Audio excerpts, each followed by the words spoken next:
Espero que les esté yendo bien en los demás cursos. Vamos avanzando poco a poco y recuérdense que ya viene el primer parcial, ¿verdad? Entonces hay que estar atento a las fechas, al contenido, mientras continuamos avanzando, ¿verdad?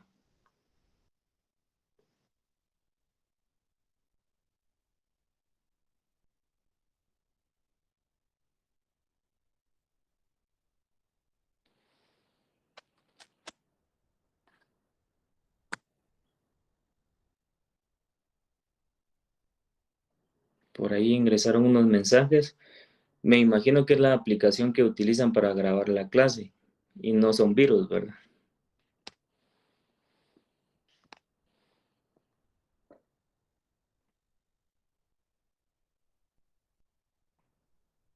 Bueno, el día de hoy no tenemos información previa, solo recordarles que para el día de hoy era la tarea. Espero ya la hayan concluido. Lick, habíamos quedado que para el 3, pero usted había quedado de habilitar también el espacio para subirla. Todavía no está habilitado el espacio. Ah, Cuando yo entré a ver, no, Lick, no sé si ahorita ya. bueno, vamos a verificar eso entonces y si no, pues más tarde por ahí vemos. Para el 3, mañana es 3, ¿verdad? Sí, hoy es 2.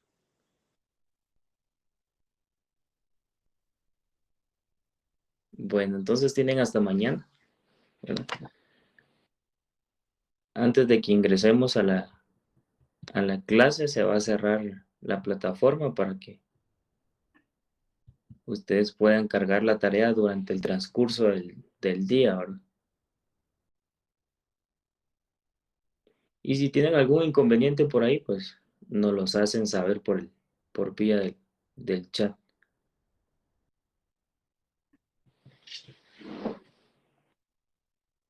Yo creo que ya casi estamos la mayoría, 80, 81.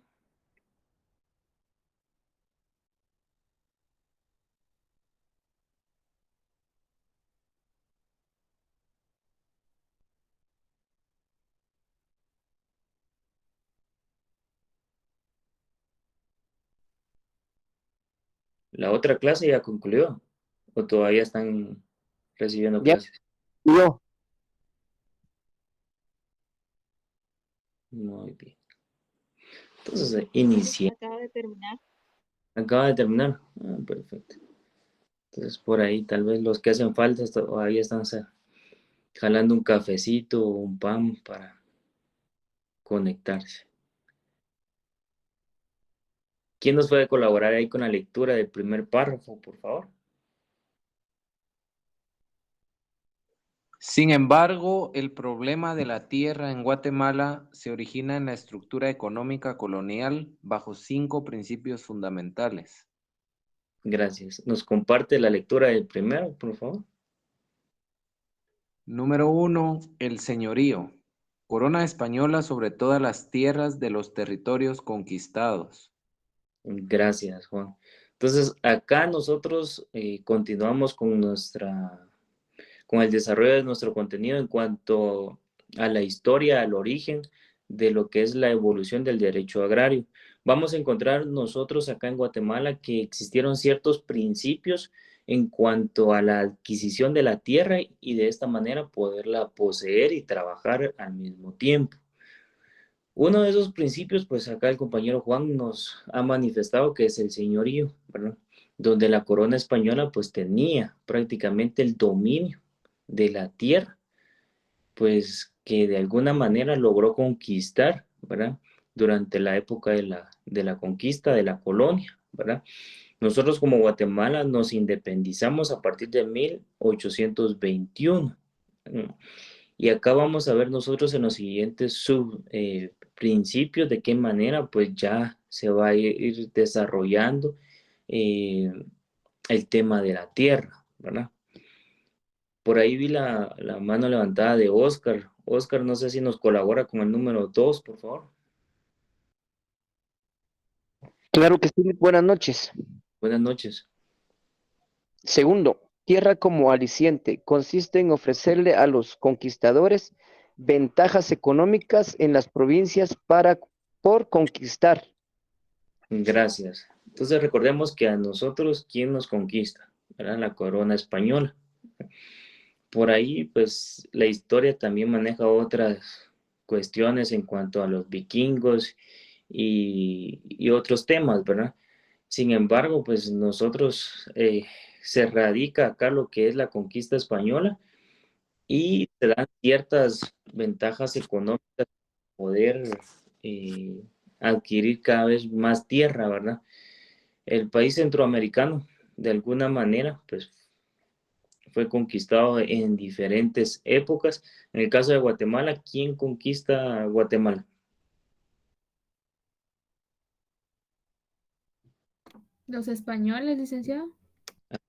¿Y algún personaje español que usted recuerde o algún compañero? Pedro Alvarado. Ajá, Pedro Alvarado, ¿verdad? Entonces ahí se da la conquista en cuanto a la tierra acá en Guatemala. ¿Y contra quiénes peleó Pedro de Alvarado?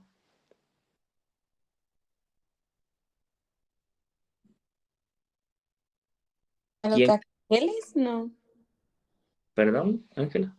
¿Contra Disculpe. los caciqueles? Los La cachiqueles, civilización maya,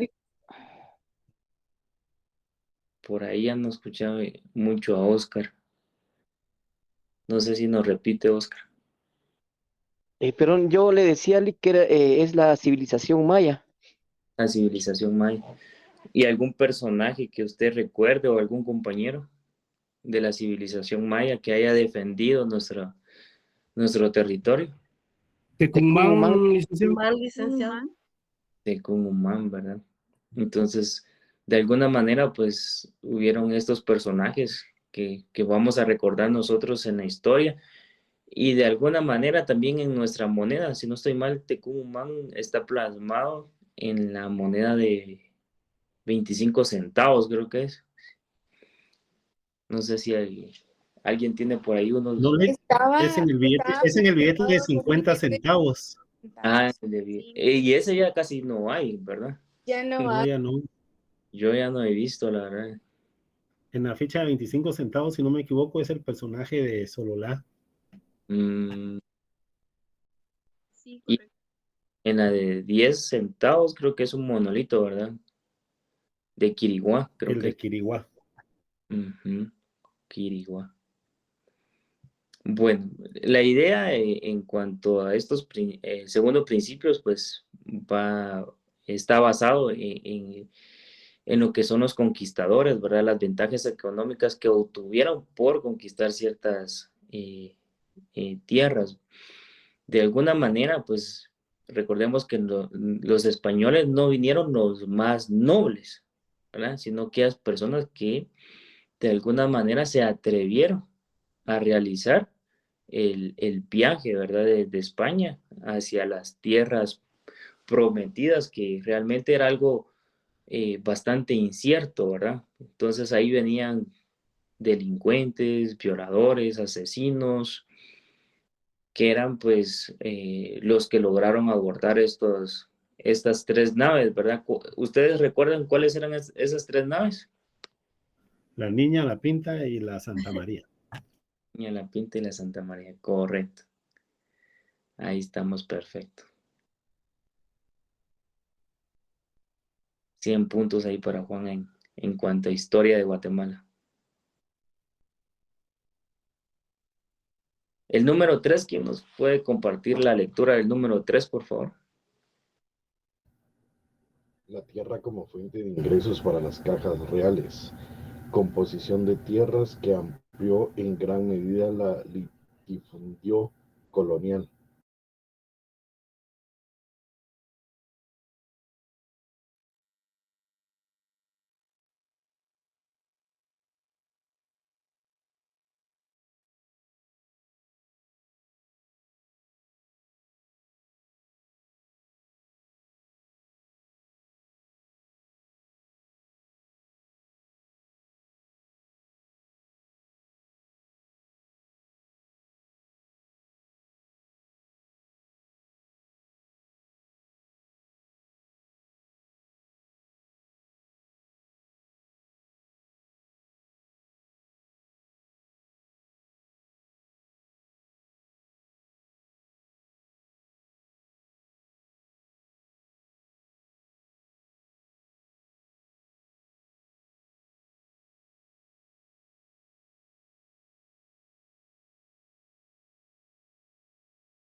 Lo lamento, creo que por ahí me desconecté. Problemas técnicos ahí en cuanto al internet en mi casa, pero ya estamos de vuelta. Roberto, creo que era el compañero que nos estaba colaborando con la lectura. En el punto número 3 ya no lo escuché, Roberto, porque creo que me salí de la sesión. No sé si usted puede nuevamente. La tierra como fuente de ingresos para las cajas reales. Composición de tierras que amplió en gran medida el latifundio colonial. Gracias, Roberto. Le agradecemos ahí por repetirnos la lectura nuevamente. Es que no sé qué pasó ahí, que me desconecté. Entonces, acá vemos lo funcional que era poder invadir o conquistar ciertos continentes, ¿verdad? Para las cajas reales, que era prácticamente un beneficio de la corona española. Guatemala fue víctima de todas estas conquistas, ¿verdad? Que de alguna manera, pues, podríamos decir que no fue un retroceso en cuanto al desarrollo económico, pero sí un retroceso en cuanto a nuestros orígenes, ¿verdad?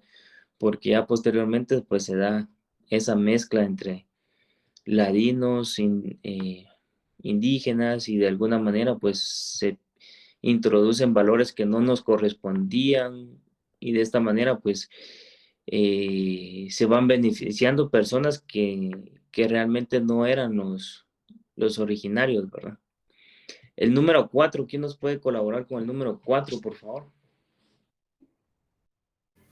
Interés de la monarquía en la que los pueblos tuvieran tierras suficientes, preservancia de las tierras de pueblos de indios, su control y especialmente la tributación. Gracias. Por ahí, pues, las leyes españolas también tenían cierta resiliencia, ¿verdad? Si lo vemos de alguna manera, pues ellos introducen algunas disposiciones donde se les permiten a las personas, por así decirlo, esclavos, ¿verdad? Poder conservar sus tierras, pero a cambio de qué? De una tributación, ¿verdad? Había que pagar por conservar las tierras, por poderlas trabajar, ¿verdad? Entonces ahí vinieron pues ciertos tipos de impuestos, ¿verdad? Que fueron pues arraigados por la monarquía, ¿verdad? Por la corona española. Y esto es parte pues de lo que nos demuestra cómo va evolucionando la adquisición de la tierra, de qué manera se trabajaba, de qué manera se podía adquirir, ¿verdad? Y quiénes realmente eran los verdaderos dueños de la misma. Y el número 5, ¿quién nos comparte la lectura del número 5?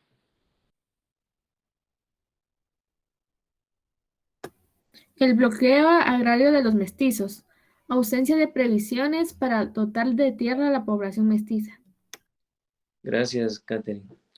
Y por último, tenemos este último principio, que es el bloqueo agrario de los mestizos, ¿verdad? Recordemos que como les mencioné, ¿verdad? Se da una cierta mezclanza entre los conquistadores y los conquistados, y pues de eso deriva lo que hoy conocemos como mestizos, ¿verdad? Que de igual manera, para poder dotarlos de tierra, pues había cierto, pues, compadrazgo, por así decirlo, ¿verdad? En cuanto a quiénes eran sus ascendientes o descendientes en ese momento, ¿verdad? Que podían pues proporcionarle de alguna manera pues de tierra, ¿verdad? Con esto nosotros introducimos estos 5 principios para poder comprender un poquito lo que es el origen del derecho agrario, de qué manera pues Guatemala logra esa distribución de la tierra, el manejo de la tierra, y de qué manera pues se desarrollaba la misma, ¿verdad? Por ahí vamos a tener pues esta reseña histórica, ¿verdad? En cuanto al derecho agrario. ¿Alguien que tenga algún comentario, alguna duda?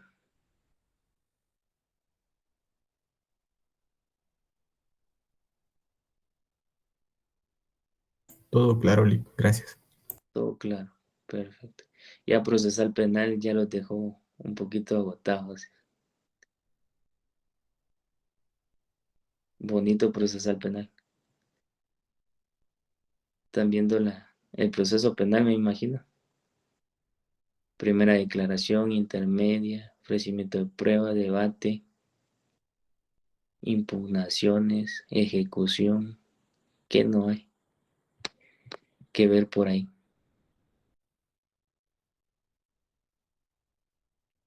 Bueno, vamos a continuar. ¿Quién nos puede colaborar ahí con la lectura del primer párrafo, por favor?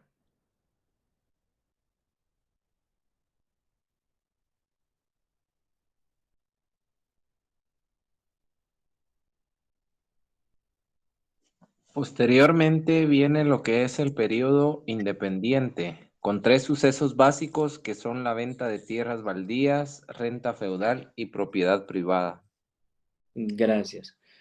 Entonces, aterrizamos nosotros acá en la idea siguiente. Guatemala se independiza de la colonia española en 1821 y derivado de esa independización que se realiza, Guatemala, se hace necesario en Guatemala lo que es la distribución de la tierra, ¿verdad? 3 sucesos básicos en cuanto a este periodo de independencia. Las tierras baldías, ¿verdad? Como hemos comentado en clases anteriores, Guatemala era bastante extensa, ¿verdad? En la actualidad difícilmente vamos a encontrar un pedazo baldío, ¿verdad? Lo que podemos encontrar es un terreno sin cerco, ¿verdad? Eso es lo más real.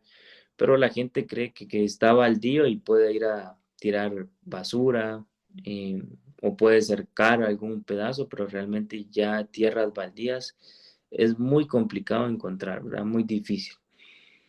También la renta feudal, ¿verdad? Recordemos que a pesar de ese periodo de independista, Guatemala continúa pues de una manera arraigada a personas terratenientes, ¿verdad? Una cuestión de mestizos que se dio, ¿verdad? Entre españoles e indígenas y que conllevó, ¿verdad? A la adquisición feudal, ¿verdad? De la tierra y que en la actualidad, ¿verdad? La mayor parte de la tierra que se trabaja acá en Guatemala es rentada, ¿verdad?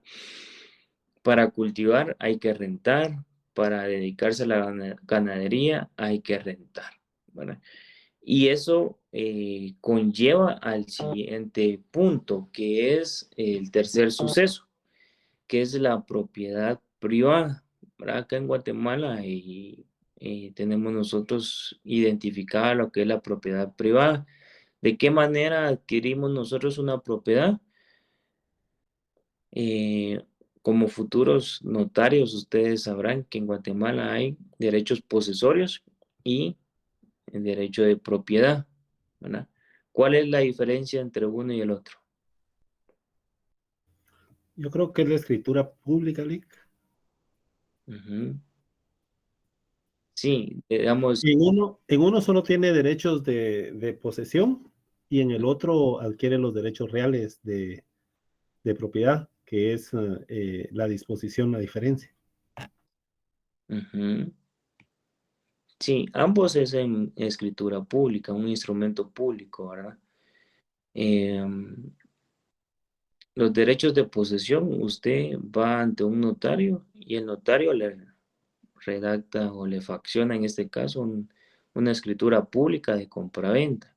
Pero si usted también adquiere un derecho de propiedad, de igual manera el notario va y le va a faccionar una escritura pública de compraventa, ¿verdad? Por ahí es una similitud de ambos, pero la diferencia ¿cómo la vamos a identificar nosotros? ¿Cuál es la diferencia entre un derecho de posesión y un derecho de propiedad? ¿O serán lo mismo? Fíjese, Lee, que yo recuerdo que era, digamos, el de posesión es uso, goce y disfrute, mientras que el de propiedad tenía la disposición. Ujú. O sea, la disposición le permitía a usted vender o hacer lo que quisiera con la propiedad. Pero ahí no nos dice nada, ¿verdad? Porque usted tiene un terreno de 10 por 20 derechos posesorios, usted está en posesión de él y usted puede disponer de él, usted puede vender, usted puede construir, pero de igual manera en un lote de 10 por 20 de derecho de propiedad, también usted puede construir, usted puede arrendar, usted puede vivir ahí, usted puede vender, ¿verdad? Ustedes ya están en el área profesional, ¿ya vieron derecho notarial? No, Lick. Ah, entonces por ahí va. Entonces, les explico, ¿verdad? Les voy a adelantar esto porque de alguna manera sí tiene relación con el derecho agrario, ¿verdad? Los derechos de posesión son aquellos que no tienen una seguridad jurídica plena, ¿verdad? Eh, y los derechos de propiedad sí tienen una seguridad jurídica. ¿Por qué? Nosotros en Guatemala tenemos el Registro General de la Propiedad, ¿verdad? Y en el Registro General de la Propiedad nosotros vamos a inscribir todos aquellos bienes inmuebles que tengan registro, es decir, libro, finca y folio, ¿verdad? Para poder obtener nosotros un número de finca, libro y folio, ¿qué se necesita? Se necesita, ¿verdad? Que iniciemos con una propiedad que solo tiene derechos posesorios. Los derechos posesorios no van a tener número de finca, libro y folio. ¿Por qué? Porque primero tenemos que hacer una titulación supletoria, ¿verdad? Eso lo van a ver más adelante ustedes. Esa titulación supletoria nos va a permitir a nosotros inscribir nuestra propiedad en el Registro General de la Propiedad. ¿Para qué nos sirve esto? ¿Verdad? Para muchas cosas. Si usted tiene un bien inmueble en derechos de posesión, se supone que usted debe de estar en el lugar, ¿verdad? Pero ¿qué sucede si su vecino ve que usted no llega al terreno, lo invade y su vecino construye, ¿verdad? Aduciendo que él también tiene derechos de posesión, ¿verdad? Y ahí inicia esa cuestión legal, ¿verdad? Todo lo contrario a cuando encontramos un bien inmueble que tiene registro, ¿verdad? O es un bien inmueble de propiedad. Ahí vamos a tener nosotros esa seguridad jurídica de que tiene un número de finca, libro y folio, ¿verdad? Por eso la diferencia entre ambos. No sé si me captaron ahí la idea, pero en cuanto al derecho agrario, ¿verdad? Es bastante importante lograr identificar un bien inmueble de posesión y un bien inmueble de propiedad, ¿verdad? Porque muchas veces lo que hacen las personas es que van a las áreas que son del Estado o áreas donde no podrían adquirirlo. Por ejemplo, si usted va a Monterrico, por ejemplo, ¿verdad? Para poder comprar usted un terreno a la orilla del mar, no va a poder adquirir un bien inmueble de propiedad, porque todos esos inmuebles están a disposición del Estado aún, ¿verdad? Y lo que se hace es a través de la OCRET, ¿verdad? Es una organización que cede los derechos para poder adquirir el inmueble, ¿verdad? Y así es como nosotros vamos identificando de alguna manera la naturaleza de los inmuebles, ¿verdad? Que en Guatemala la mayoría de los bienes inmuebles en el interior son de posesión y en el área central, que es el departamento de Guatemala, todos son de propiedad. No sé si me captaron la idea o los confundí un poquito. No, Lick, sí está claro. Podemos continuar entonces con el siguiente párrafo. ¿Quién nos puede colaborar ahí con la lectura? Y en 1944 triunfa en Guatemala el movimiento democrático revolucionario en el contexto de la crisis del régimen liberal, instaurado en 1871, dando como resultado la reforma agraria. Gracias, Oscar. Entonces, en 1871 se instaura prácticamente un régimen liberal, ¿verdad? Que toma el estado de Guatemala hasta llegar al general Jorge Ubico, ¿verdad? Y por ahí pues inicia la revolución y la contrarrevolución de Guatemala hasta llegar a lo que es la reforma agraria. En 1944, pues el Estado de Guatemala pues tiene un cierto movimiento civil, social, ¿verdad? Que es un movimiento democrático, donde llega a la presidencia, pues actualmente el papá de uno de los candidatos que están actualmente. ¿Alguien recuerda quién es? Juan José Arévalo. Juan José Arévalo. Juan José Arévalo Bermejo, ¿verdad? Él toma pues el control del país en 1944 y se dan pues ciertos cambios que vienen a beneficiar al Estado de Guatemala en cuanto a que, digamos, las dictaduras, ¿verdad? Militares de alguna manera que vinieron afectando al Estado de Guatemala a partir de 1871, ¿verdad? Por ahí vemos, creo que la semana pasada habló un compañero en cuanto a la UFCO, ¿verdad? La introducción del ferrocarril, todas esas cuestiones que vinieron a beneficiar, pues, a empresas extranjeras y no guatemaltecas, ¿verdad? Y se da en 1944 esa revolución, ¿verdad? Porque posteriormente viene la contrarrevolución, ¿verdad? Que ya introduce lo que es la reforma agraria, ¿verdad? Posterior a Juan José Arévalo Bermejo, ¿quién toma el poder? Jacobo Arbenz, Lick. Jacobo Arbenz Guzmán, ¿verdad? Ahí. ¿Y quién creen ustedes que ha sido el mejor presidente? ¿Arévalo o Guzmán?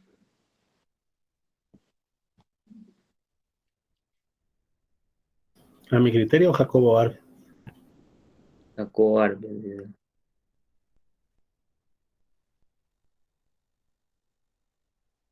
¿Y de dónde venía Jacobo Arbenz? ¿Alguien recuerda? Si no me equivoco, venía del exilio, Lick. Venía del exilio, correcto. ¿Recuerdan el país? Uruguay. Uruguay, no. Casi que va a ser lotería, pero creo que era Argentina. Sí, correcto. Él venía de Argentina, ¿verdad? Del exilio, derivado ¿verdad? De los gobiernos anteriores, que prácticamente era una gran dictadura, ¿verdad?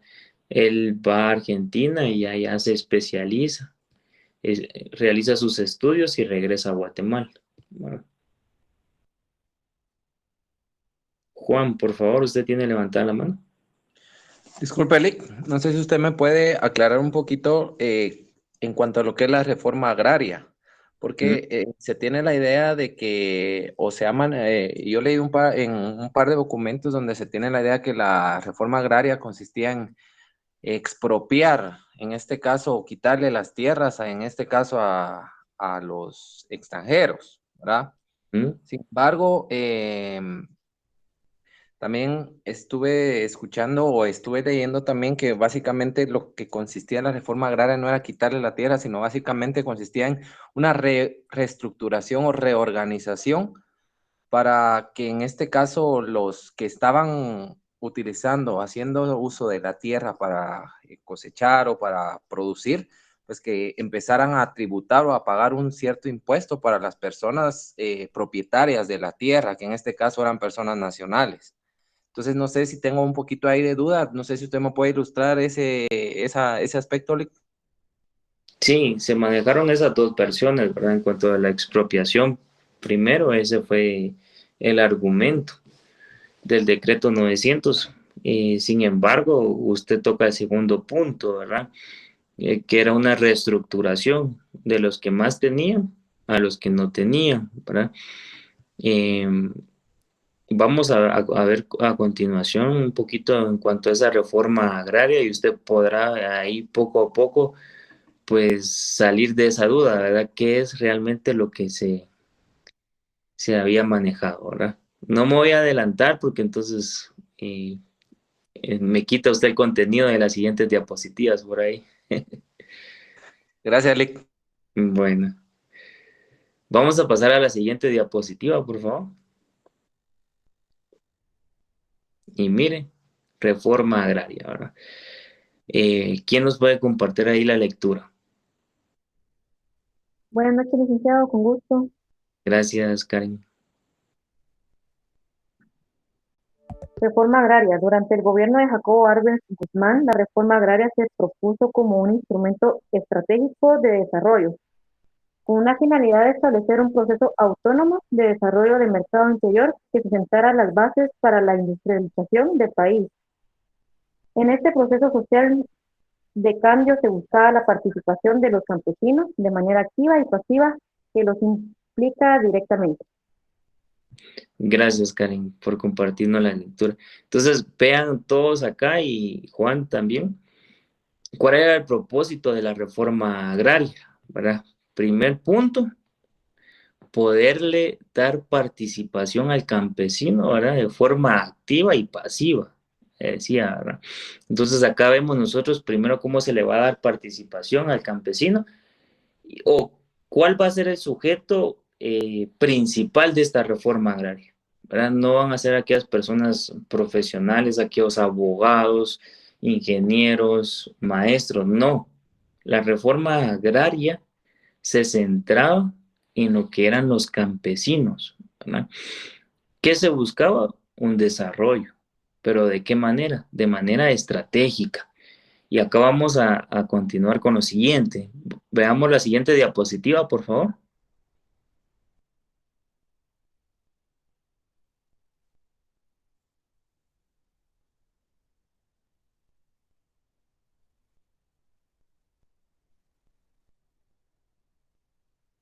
¿Podemos pasar a la siguiente, licenciado Miguel?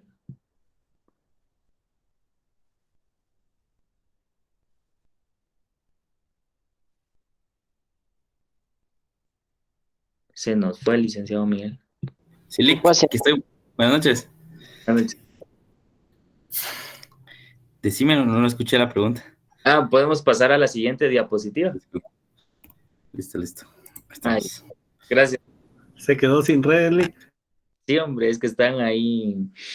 De plano debe estar viendo el partido de los cremas. De verdad, pues. De plano era gol de los cremas y ya no pudo él escuchar. No, ya acabó, ganamos 3-1. Periodo libre para todos. No.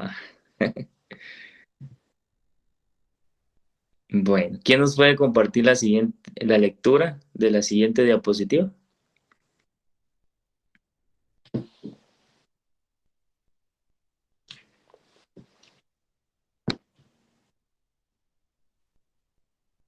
El presidente Jacobo Arbenz, en su mensaje al pueblo de Guatemala el 20 de junio de 1952 sobre la reforma agraria, manifestó: La ley de reforma agraria es el instrumento por el cual se podrá iniciar el camino de una transformación profunda en la vida económica, política y social de Guatemala, hacia la época de progreso y de mayor bienestar para un número mayor de la población.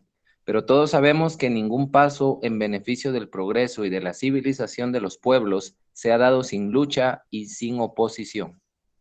Gracias, Juan. Entonces, vean ese fragmento que da el presidente Jacobo Arbenz Guzmán en cuanto al propósito de la reforma agraria que él proponía, ¿verdad?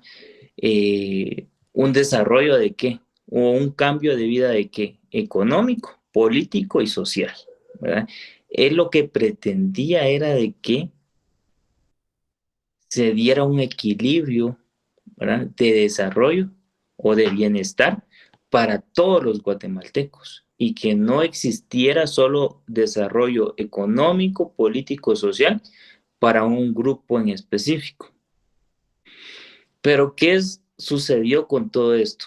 ¿Verdad? Él mismo sabía, ¿verdad?, que existía oposición y esa oposición él lo manifestó. Va a existir lucha, va a existir oposición para los cambios. ¿Por qué? Porque recordemos que quienes tienen el poder, quien tiene el dominio de la tierra, no va a querer ceder, no va a querer entregar lo que ha poseído por muchos años, ¿verdad? Pero la idea de él se centraba en eso, ¿verdad? Un cambio profundo de la vida del ciudadano guatemalteco, ¿verdad? Si nosotros vemos este mensaje, es un presidente que sí le importaba al guatemalteco. Ahora, si nosotros logramos observar cuáles son los mensajes de los candidatos o de los presidentes que han venido posterior a él, ¿verdad?, no vamos a encontrar ningún solo mensaje que identifique una idea de bienestar para la sociedad, ¿verdad? Todos dicen lo mismo: yo prometo seguridad, yo prometo desarrollo, pero no dicen de qué manera lo van a lograr, ¿verdad? En cambio, él, que era una persona muy inteligente, centraba bien sus objetivos en cuanto a la reforma agraria, ¿verdad? ¿Qué les parece este fragmento que él manifestó en cuanto a la reforma agraria?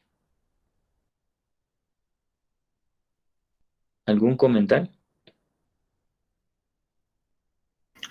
Sí, la verdad es que muy, muy valiente o muy valeroso el actuar de este personaje, porque lo que usted mencionó es muy cierto. O sea, los dueños de las tierras iban a luchar por seguir en el dominio de las mismas.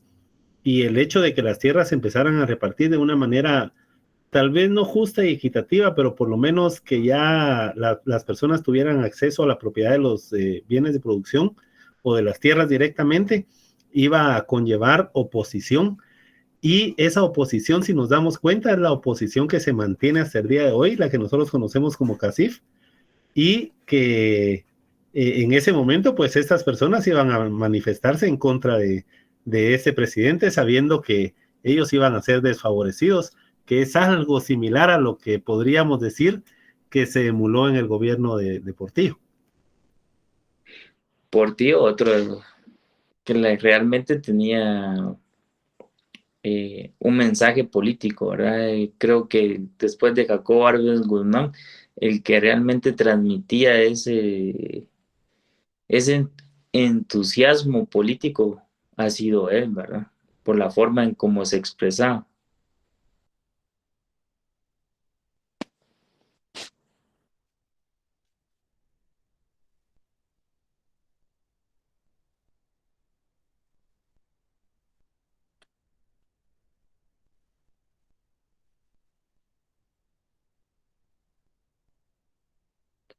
Y por ahí tenemos comentarios en el chat de Fátima y de Juan también. Muy bien. Pasamos a la siguiente diapositiva, por favor.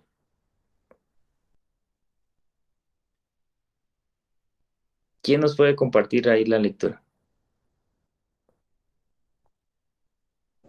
Yolic dice, el pueblo de Guatemala, la reforma agraria es una ley de la República.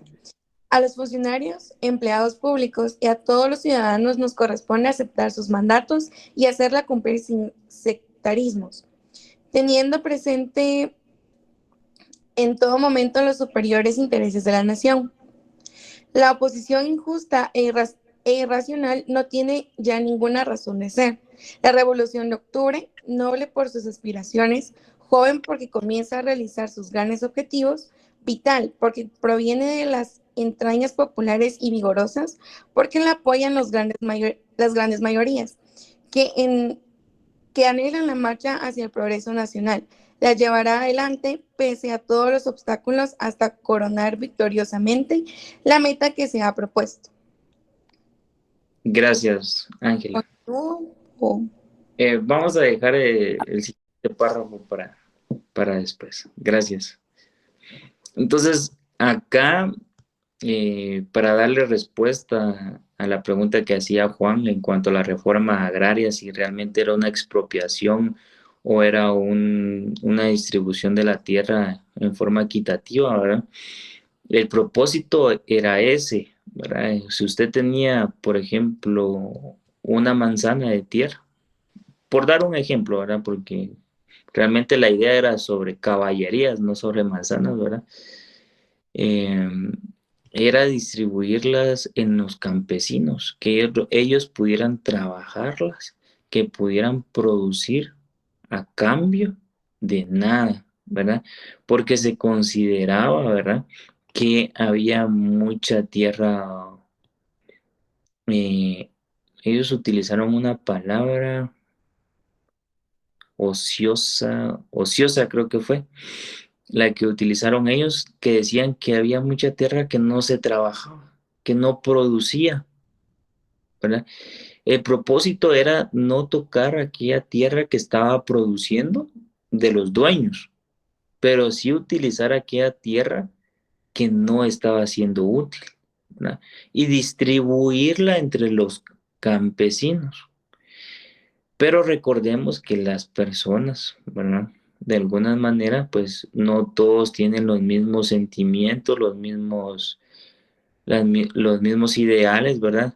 De poder compartir con otras personas, ¿verdad? Entonces, ellos manifestaban que cómo era posible que otras personas iban a ingresar a sus propiedades, y ahí surge el contexto de la primera idea, ¿verdad?, que había dicho Juan, es que nos van a quitar las tierras. Eso es lo que pretenden con el decreto 900, la reforma agraria, quitarnos las tierras y se las van a dar a los campesinos, y empieza a distribuirse esa información que genera ¿qué? Pánico, genera molestia entre las personas que realmente tenían el poder, ¿verdad? Y así pues se va generando lo que es una lucha interna, ¿no? Pero la idea no era expropiarla, no era quitarle las propiedades a las personas. Juan, por favor.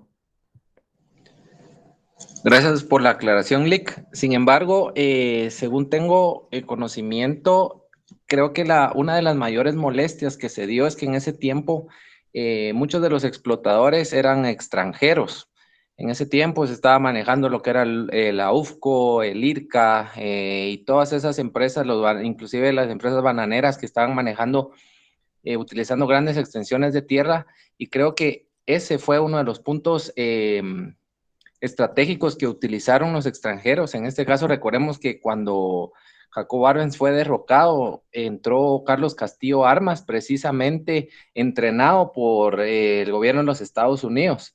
Entonces creo que ahí los extranjeros tienen un punto un punto de partida que nos da como que la idea de que ellos empezaron a sentir o a perder esos beneficios, esos derechos que estaban teniendo sobre la tierra guatemalteca, y creo que ahí fue donde empezó toda a dilucidarse toda esa situación. Gracias, Juan. Sí, efectivamente. Bueno, recordemos que Guatemala, pues, Acá no solo hay guatemaltecos, ¿verdad? Hay muchas empresas extranjeras que tienen un dominio económico bastante manifiesto, ¿verdad? Que nos impide muchas veces poder nosotros avanzar, ¿verdad? Es parte de la historia, ¿verdad? Y pues a nosotros lo que nos corresponde pues es continuar siendo buenos ciudadanos, ¿verdad? Y tratar pues de alguna manera siempre tener cierta oposición cuando se deba de realizar, ¿verdad? Y por último, el último párrafo, ¿quién nos puede compartir la lectura?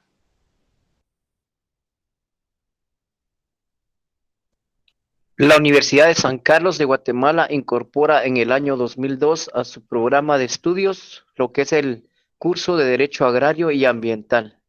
Gracias, Oscar. Entonces acá vemos nosotros el antecedente histórico de nuestro curso de Derecho Agrario, ¿verdad? En el 2002, la Universidad de Guatemala lo incorpora a su pensum de estudio para poderlo estudiar de una manera más amplia, ¿verdad?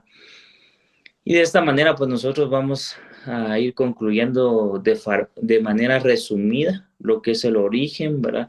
La introducción del derecho agrario en Guatemala. Las ideas centrales, pues ustedes las pudieron observar, ¿verdad? Y por aquí, pues vamos a concluir este tema. ¿Alguien tiene alguna duda?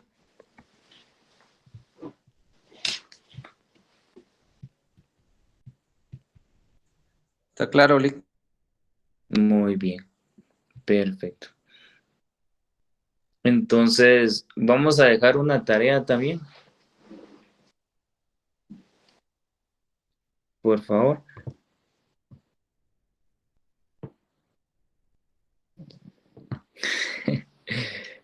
Carita triste ahí de Alex, de Karen también.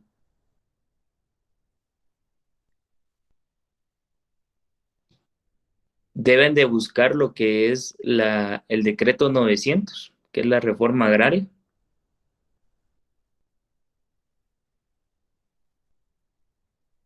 Y la tarea es la siguiente, ¿verdad? ¿Quiénes firmaron el decreto 900?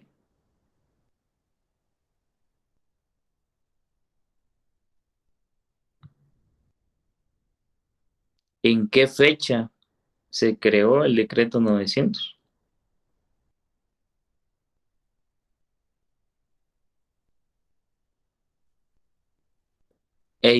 Identificar, número 3, identificar 3 objetivos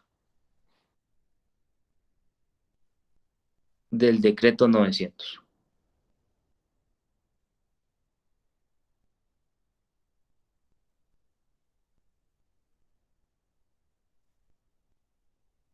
¿Alguna duda? Todo claro, Lick. Muy bien. Esto es para la siguiente semana, ¿ver? Para que el fin de semana pues se recuerden ahí de nosotros. Sería para el día miércoles, Lick. Para jueves, ¿verdad, Lick? Sí, dejémoslo para el jueves de la siguiente semana. Muy amable, Lick. Para que tengamos ahí una semana.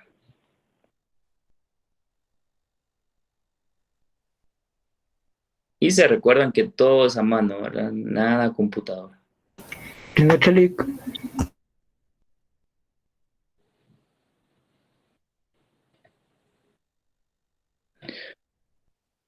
Muy bien, entonces, pasen feliz noche, que descansen y nos vemos mañana.